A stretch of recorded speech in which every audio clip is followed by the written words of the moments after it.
So, to everyone who has tuned in, my name is Katherine Tamiko Arguile. This is my second time on this lovely Better Readings event. I was in 2020 at the beginning of the pandemic, my debut novel was published. And one of the very first events that I did was with Better Reading. And I just thought, what a wonderful idea to have a live streamed event that means people everywhere can tune in. I'm curious to know, for those of you who've already tuned in, where you're listening from and watching from. I know that my dad, hello Miles, my father is tuned in from the UK, but I know there'll be lots of people all over Australia and rural Australia as well. So please feel free to post comments. Hello, Christine from Ballarat. And Melbourne. Bonnie, hi. Isn't it amazing? You know, the last 2 years have been so dreadful for so many people. Special mention to the poor people in Melbourne who've suffered endless lockdowns. But one of the silver linings has been so much of these sorts of events going online and becoming much more accessible. So I feel very privileged to be here talking. Sarah Devereux from the UK. That's my old school friend. So I'm going to hold on a little bit. I'll tell you a little bit about myself while we wait for everybody to get on to the streamed event. So yes, my name's Katherine Tamiko Arguile. As I said, I live on Mudlunga, which is the name for the Lefevre Peninsula on the metropolitan coast of Adelaide in South Australia. And I have Meshi, which I'll be talking about tonight, is my second book and my first non-fiction book. And my first book, which came out, as I said, just at the beginning of the pandemic, was The Things She Owned, which I was lucky enough to be able to talk about on Better Readings back then, 2 years ago. It's all gone very quickly. I was born in Tokyo. My mother was Japanese. My late mother was Japanese.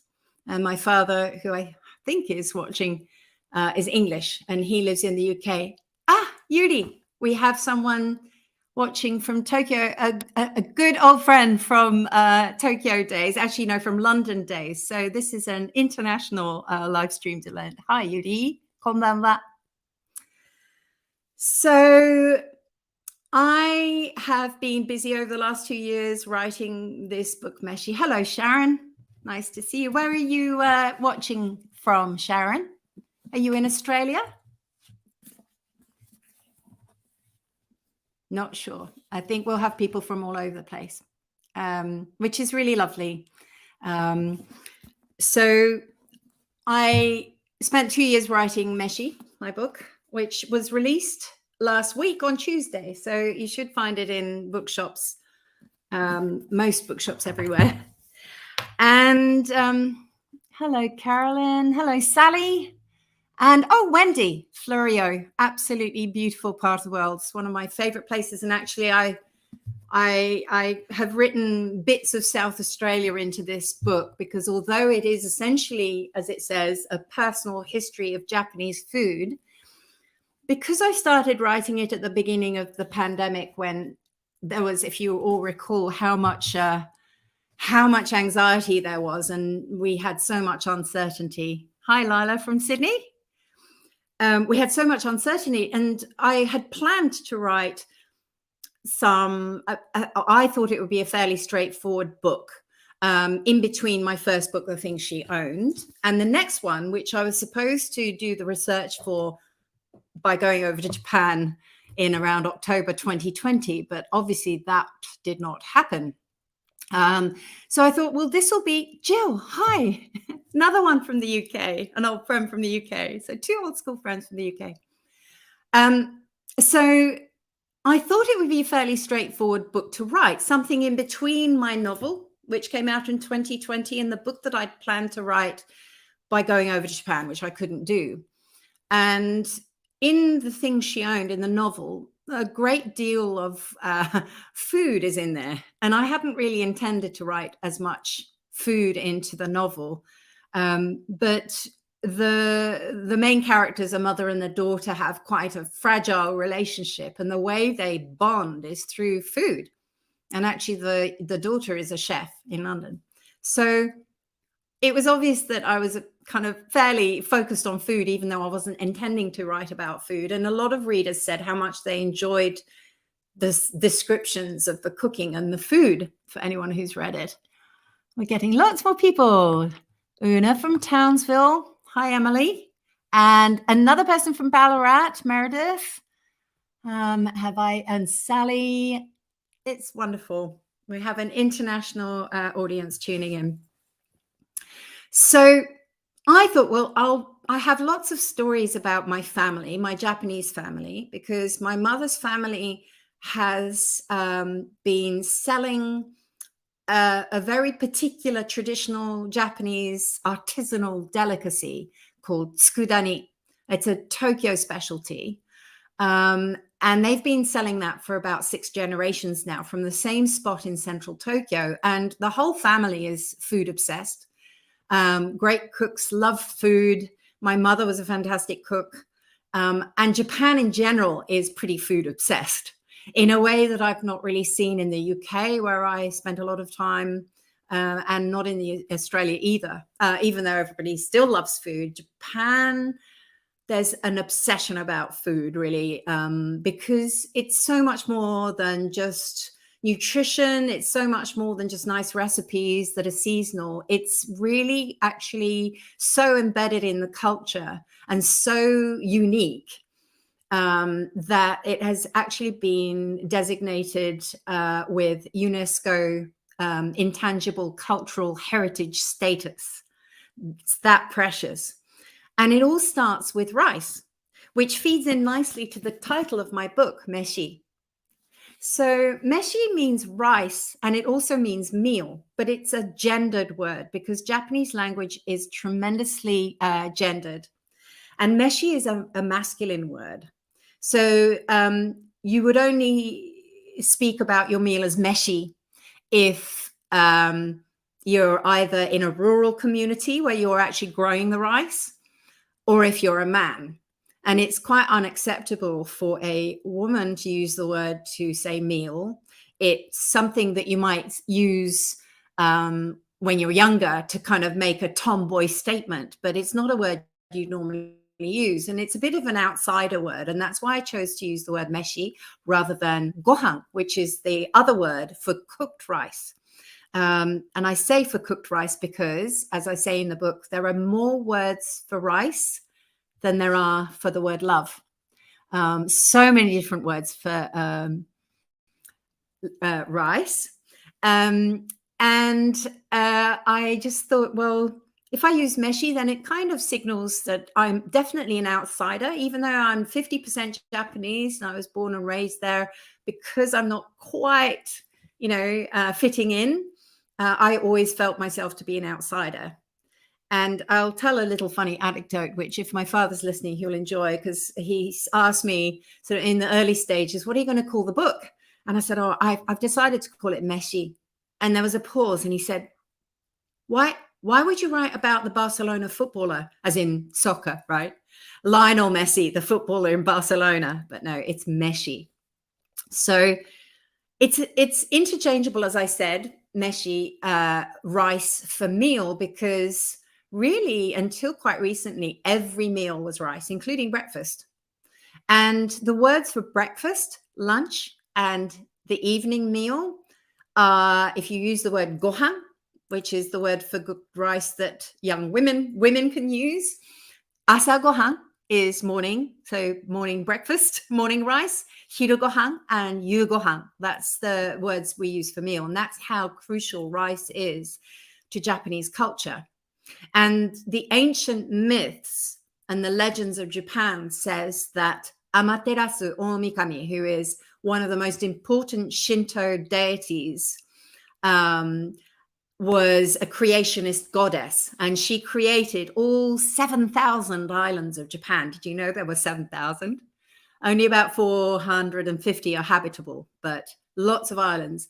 And she created the islands, and then she created the first people And then her descendant, the very first emperor of Japan, legendary first emperor of Japan, Jimmu, was given by Amaterasu goddess the first grains of rice.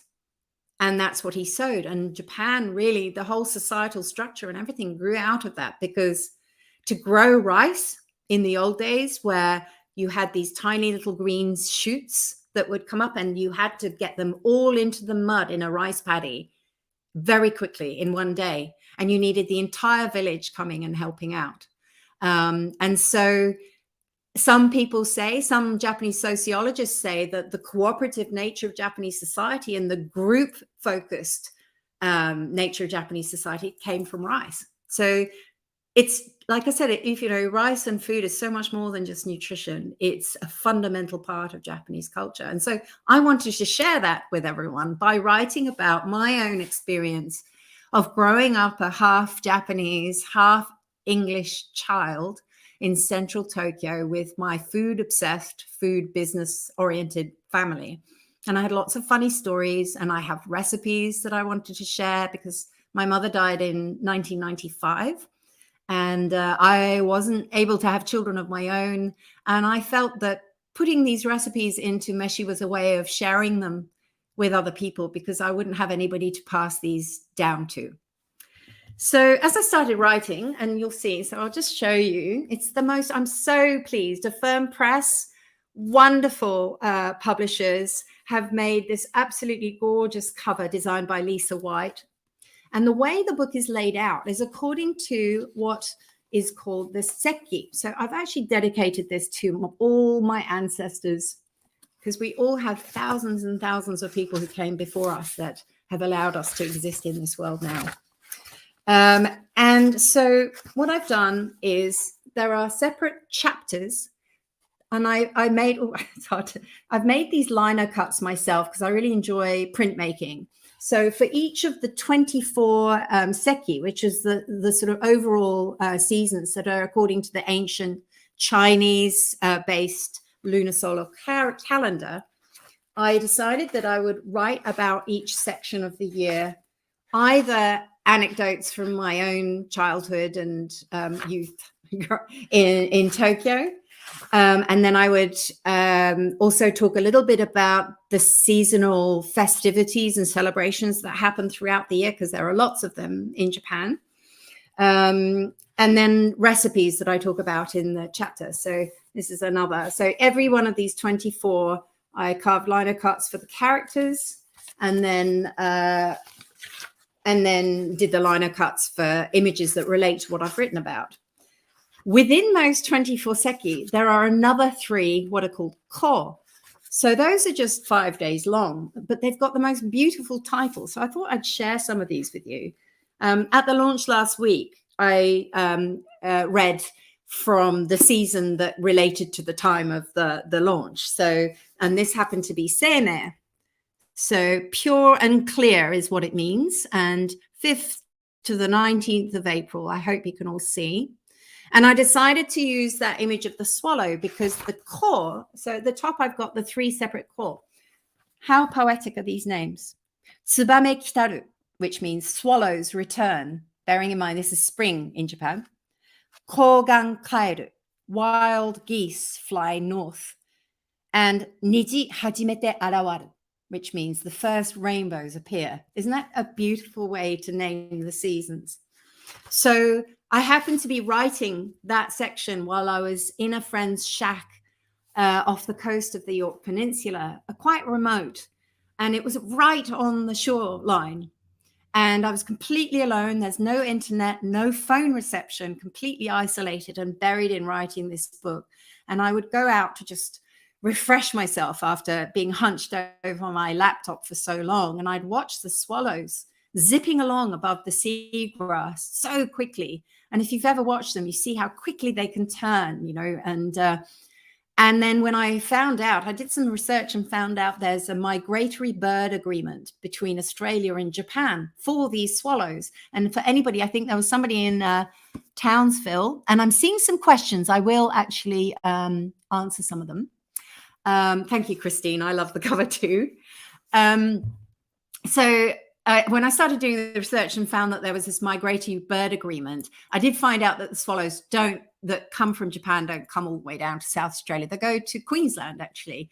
And it just was mind-boggling to me that these tiny, delicate birds could fly so far every year to and fro between the two countries. And I thought, well, I don't feel I'm home anywhere, because where I was born and raised in Japan, when I was born, mixed race children born of Japanese mothers couldn't really get onto the national registry that would allow you to become a citizen. So even though I feel in my heart Japan is home, I can't really ever be a citizen there.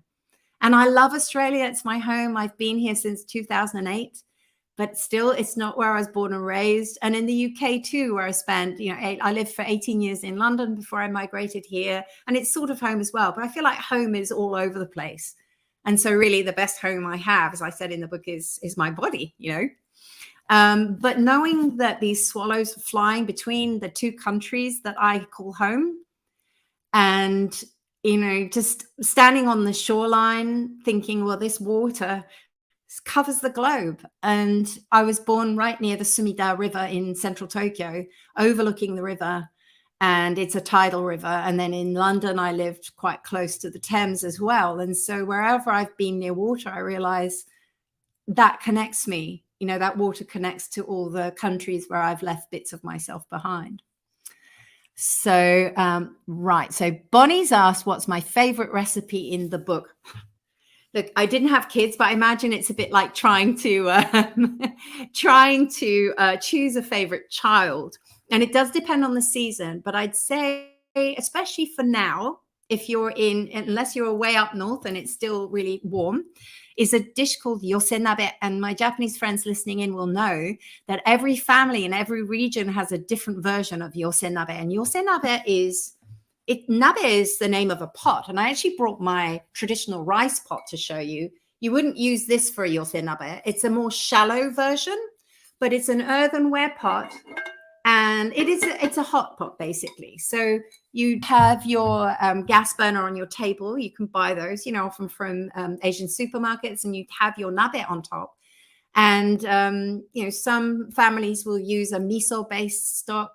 My mother always used a kombu and dashi. So dashi is bonito fish flakes, dried fish flakes, and that gives that sort of umami flavor to a stock. And also kombu, which is kelp. It's a particular kind of seaweed. And then she would arrange all these plates with all kinds of ingredients. So very thinly sliced pork was my mother's choice of meat, some firm tofu, enoki mushrooms, chunky Japanese spring onions, which are much thicker than the ones you get here. They're more like leeks, actually. And then some things that you probably won't recognize unless you've eaten a lot of Japanese food. It's shirataki, which is a sort of a noodle that's made out of a lotus fruit, I think. And you would just pop all these things into the stock. And then when they were ready, you'd fish them out for yourself and then dunk them into a dipping sauce. And my mother always had a grated sesame, sort of a sesame sauce, and a tangy yuzu-based sauce. Some of you will know that yuzu is a very specific citrus fruit that's really only available in Japan. You've started to get it here as well, but it's got a unique savory kind of a tang. It's absolutely delicious. You eat it with rice. And what I love about it is it's the communal feel. I think it's always fun to have fondues and things where you all kind of communally sharing in almost the making and the preparation of the food. And it's really convivial and very warming dish, actually. And I'll just say here that after my mother died, I had a few dreams about her. And the very last one that I had of her was quite bizarre, as dreams are, but it was in a strange, quiet room above a central Tokyo railway station. We didn't talk at all, but we were both sitting at a table, and there was a nabe right in front of us, and we were just quietly sharing the food. And it was just a lovely, I woke up feeling really kind of comforted. It felt a bit like she was saying goodbye to me, because after that, I didn't really dream about her again. So nabe has a special meaning for me. And there is a recipe for it in the book, certainly the way my mother prepared it. But, you can play around with it and Google's a wonderful thing too, because now you can see what other families do and other regions do. So Sharon Hill asked me, how long did it take me to write this book? Unlike the thing she owned, which took me 10 years because I was doing all sorts of things while I was writing it. This one I wrote in just under 2 years, which is a bit of a miracle as far as I'm concerned. A firm have been absolutely wonderful, and they asked me, I think it was maybe just 5 months after the thing she owned, what I had planned next. And I said, I've got this easy book. I think it's going to be fairly straightforward. I'd be able to write it fairly quickly. And so I promised to write it much sooner than the 2 years almost that I took to write it. But when I started to write it, something a bit odd happened in that a lot of suppressed feelings and emotions and memories started to emerge that I didn't even realize I'd had, which I had to kind of rely on suppressing some of those feelings. When I was 11 years old, I was sent to a boarding school in North Yorkshire. And this is 1978, by the way. It's aging me somewhat, but you can imagine having come from eating Japanese food for breakfast, lunch and dinner as far as I could, and most of it absolutely delicious, to go to a 1970s English boarding school, where you can imagine. And I think there are 2 people on here who will vouch for that. Remember boiled ox liver and onions, Sarah and Jill? It's pretty grim. So it was such a culture shock and so difficult, because the change in how I felt inside, which was really a Japanese kid, to going to a North Yorkshire boarding school was such a shock to the system that I think we all survive by pushing away feelings. So when I was writing the book, a lot of these feelings came back up again. Because I'm a very visual writer. I think a lot of writers are. Whenever I write a scene, whether it's in fiction or nonfiction, I'm seeing it in my mind. And so when I was in, Hardwick Bay in the York Peninsula, and I was buried, writing about certain stories from my childhood in central Tokyo, I'd be so absorbed and I'd be there, in my mind's eye. And then suddenly I'd sort of come to and look up and go, what? I'm in South Australia. It was really an odd feeling. But it was good to get those things down. And I wrote a lot that didn't end up in the book. So, it's not just about food. It is a little bit about, what it is to lose people you love, for everyone, really. What it is to be away from people you love. And I think that will be familiar to a lot of people from the last 2 years, not being able to see the people that they love. And I really wanted to make it more than my story. I really wanted to write about things that related to Japanese philosophical approaches to life in a way that people might find comforting, in the way that I found these things comforting in the anxiety of the last 2 years. The nature of change, it never stops changing. And so this idea of the seasons constantly rolling, it's part of life that everything changes, and it's okay.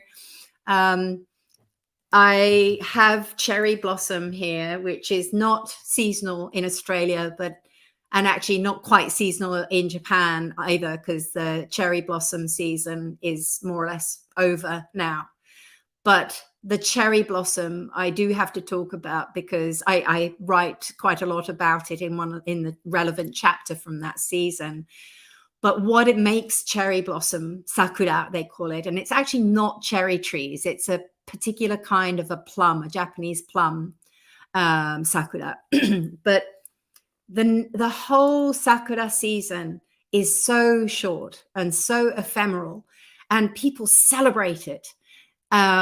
And the sight of it, for those of you, has anybody been to Japan and seen the cherry blossom in full bloom? It is the most extraordinary sight when it's all, and again, a bit like rice, there are, and I counted, over 70 words for different parts, different stages of Sakura blooming season. Morning, asazakura, that's the light, the morning light on the dew that's formed on the petals. And the hanafubuki is when the petals are falling, and it really all happens in the space of a week, pretty much. The flower petals are falling, and it looks like a snowstorm, and they're all white, pale pink. It's absolutely extraordinarily beautiful. And people will bag a space under the cherry trees in parks. You know, the Ueno Park is one of the most famous parks in central Tokyo. Yes, Ilona has seen it. Isn't it stunning? And Mary, you've lived there, so you know exactly how extraordinary it is. And people will sit under the trees and have a drink and eat and carouse. There are street food stalls. The origins of that was, it was thought that the Shinto nature gods and the deities dwelt in the trees, and it was a way of honoring them with the arrival of spring.